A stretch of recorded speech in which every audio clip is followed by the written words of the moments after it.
ఇక ఈ విషయంపై మనతో మాట్లాడేందుకు హెచ్సియు జేఏసీ కన్వీనర్ వెంకట్ అందుబాటులో ఉన్నారు. వెంకట్, చెప్పండి, మీ డిమాండ్స్ ఏంటి? ఎందుకు అప్పారావు గారిని అడ్డుకున్నారు? ప్రధానంగా జనవరి 17 రోహిత్ చనిపోయిన కాడి నుంచి మేము ఉద్యమం చేసుకుంటూ వస్తా ఉన్నామండి. ఆ రోజు నుంచి మేము ఒక్కటే డిమాండ్ చేస్తా ఉన్నాం, మేము రోహిత్ చనిపోవడానికి కారకులను శిక్షించండి. రోహిత్ చనిపోవడానికి కారణమైనటువంటి వైస్ ఛాన్సలర్ ని యూనివర్సిటీ నుంచి తీసేయండి. అదేవిధంగా రోహిత్ చనిపోవడానికి కారణమైనటువంటి రాజకీయ నాయకులు ఏదైతే స్మృతి ఇరానీ, బండారు దత్తాత్రేయ, అలాగే పొదిలే అప్పారావు గారు, వీళ్ళు ఎవరైతే ఉన్నారో వాళ్ళని వెంటనే పదవుల నుంచి తొలగించి వాళ్ళని అరెస్టు చేయాలని మేము డిమాండ్ చేస్తే, ఆఖరికి మేము నెల రోజుల నుంచి ఢిల్లీ దాకా తీసుకుపోయి చలో ఢిల్లీ ప్రోగ్రామ్ చేసి పార్లమెంట్ దగ్గర కూడా నిరసన చేసి పార్లమెంట్ ని స్తంభించేటట్టు పోరాటం చేసినాము. ఇప్పటికీ మాకు న్యాయం జరగలే.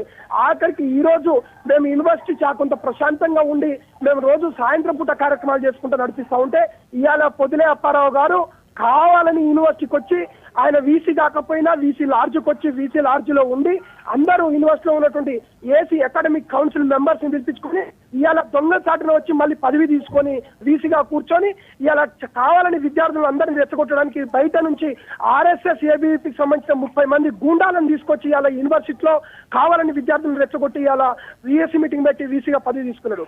రోహిత్ వేముల లెక్క ఎంతమందిని చంపుతారు? రోహిత్ వేముల లెక్క ఎంతమంది యూనివర్సిటీ విద్యార్థులు చనిపోవాలి? ఇవాళకి చనిపోయిన విద్యార్థికి న్యాయం చేయని ఆ తల్లి వేదనతో అందరి రాజకీయ నాయకులను కలిసి అందరినీ మాకు న్యాయం చేయడానికి కోరితే ఇవాళ వీసీ అప్పారావు వచ్చి ఇక్కడ రెచ్చగొట్టే ప్రసంగాలు చేస్తూ ఇక్కడ విద్యార్థులు రెచ్చగొట్టే విధంగా వ్యవహరిస్తా ఉన్నారు. వెంటనే VC right, thank you Venkat గారు.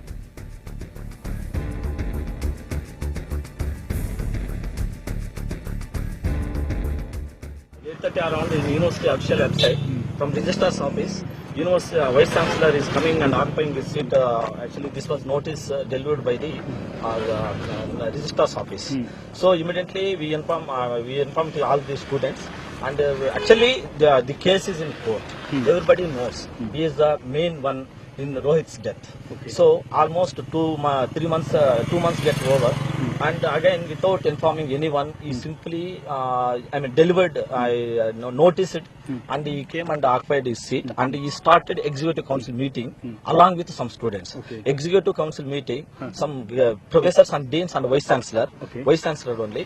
But what he did, he allowed some students inside of the his bangla. And what happened, we came to know that we blocked the social sciences and library, and we are starting here to show these slogans. What happened, some students are inside and they are also part of executive council meeting.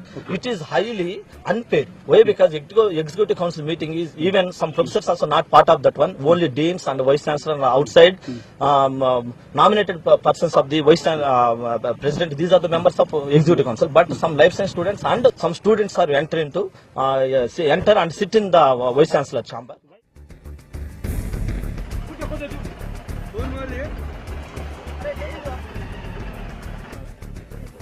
अरे काका काका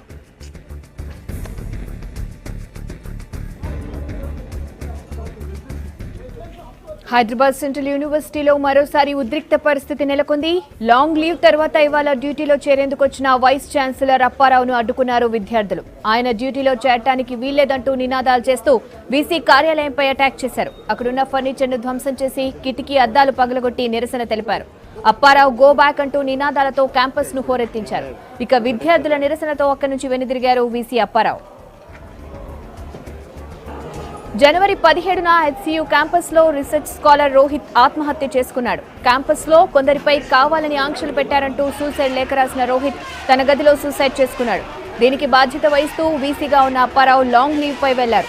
ఇప్పుడు విధుల్లో చేరేందుకు వచ్చిన ఆయన్ను కొన్ని విద్యార్థి సంఘాలు అడ్డుకున్నాయి. దీంతో క్యాంపస్ లో ఉద్రిక్త పరిస్థితి నెలకొంది.